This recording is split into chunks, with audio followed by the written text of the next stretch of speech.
আজ থেকে 4 বছর আগে যখন ইন্দ্রনীল সেনগুপ্ত ও বরখা বিস্তের বিচ্ছেদের খবর এসেছিল তখন বিশ্বাস করতে পারেননি অনেকেই। আপাতত আদালতে চলছে 2 তারকার ডিভোর্সের মামলা। সম্প্রতি এই নিয়ে মুখ খোলেন অভিনেত্রী বরখা বিস্ত এবং তিনি মেনে নেন স্বামীর প্রতারণার জন্যই তাদের বিচ্ছেদের কারণ। এমনকি এটাও বলেন ইন্দ্রনীল ঠকিয়েছে জানার পরও তিনি তাদের বিবাহিত জীবনকে একটা সুযোগ দিতে চেয়েছিলেন। মাত্র 1.5 বছর প্রেম করার পর বিয়ের সিদ্ধান্ত নিয়েছিলেন বরখা ইন্দ্রনীল।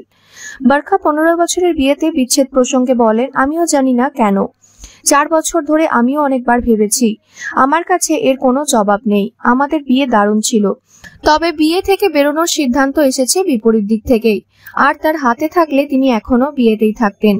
বিচ্ছেদের আগে নিজেদের মধ্যে আলোচনা করা বা না করা, বিশ্বাস ভাঙা সবই কোনো মানুষের ব্যক্তিগত সিদ্ধান্ত। তারপর তুমি কি করবে সেটাও তোমার সিদ্ধান্ত। জীবন হলো তুমি কোন পথে চালিত করছো নিজেকে। তুমি একটা জিনিস ভুল করলে এবার সেটাকে ঠিক করার চেষ্টা করবে, না ভুলটাকে ভুলই থাকতে দেবে, সেটাও তোমার নিজের সিদ্ধান্ত। ইন্দ্রনীল যে সিদ্ধান্তগুলো নিয়েছে সেগুলো আমাদেরকে বিবাহ বিচ্ছেদের দিকে নিয়ে গেছে। তরুলতার ভূত নামে একটি বাংলা সিনেমা করার সময় ইন্দ্রনীলের সাথে নাম জড়ায় ঈশার। গুঞ্জন শোনা গেছে ঈশার সাথে ইন্দ্রনীলের ঘনিষ্ঠতাই নাকি বরখা ইন্দ্রনীলের সম্পর্ক ভাঙার কারণ। বরখা বলেন, ইন্দ্রনীল তার বিশ্বাস ভাঙার পরেও তিনি নিজেদের সম্পর্ককে আরেকটা সুযোগ দিতে চেয়েছিলেন, রাজি ছিলেন না ইন্দ্রনীলই। বরখা আরো বলেন, আমি অনেক মেয়েকে বলতে শুনেছি আমার সঙ্গে যদি এরকম করে আমি তখনই বেরিয়ে যাব। আমিও বলতাম এক সময়, কিন্তু যখন আপনার সাথে এরকম হয় না, আপনিও বুঝতে পারেন বাড়ি ছেড়ে যাওয়াটা বলাটা সহজ, করাটা নয়। আমার বলতে কোনো লজ্জা নেই যে আমি ক্ষমা করে দিতে প্রস্তুত ছিলাম।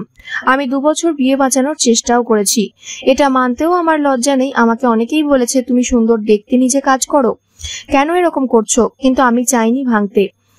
আমার বিয়ে, আমার স্বামী, আমার বাচ্চা, আমার পরিবার, আমার এটাকে বাঁচাতে যা করার আমি করবই। বাঁচাতে পারলে খুব ভালো হতো, পারিনি, কিন্তু চেষ্টা তো করেছি। জীবনে অনেক ওঠাপড়ার মধ্যে দিয়ে গিয়েছেন বরখা, কিন্তু ইন্দ্রনীল ছেড়ে যাওয়ার পর রীতিমতো ভেঙে পড়েছিলেন। মন ভাঙার কষ্ট বুঝেছিলেন প্রথমবার, যেন কোনো শারীরিক কষ্ট। এর আগে কখনো ওভাবে আত্মবিশ্বাস ভেঙে পড়েনি, ভয় পাইনি। আমার মনের এত কাছের একটা জিনিস যা আমার জীবনের ভিত ছিল, আমার পরিবার, আমার বিয়ে ভেঙে যাচ্ছে, মনে হতো এটা আমার জীবনে না থাকলে কি থাকবে, আমি কি নিয়ে থাকবো। এই বিচ্ছেদ ইন্দ্রনীলের ইচ্ছা ছিল, ওকে জিজ্ঞেস করলেও অনেক কিছু বলবে, নিজেকে জাস্টিফাই করতে, কিন্তু এই সিদ্ধান্ত ওর ছিল, আমার নয়।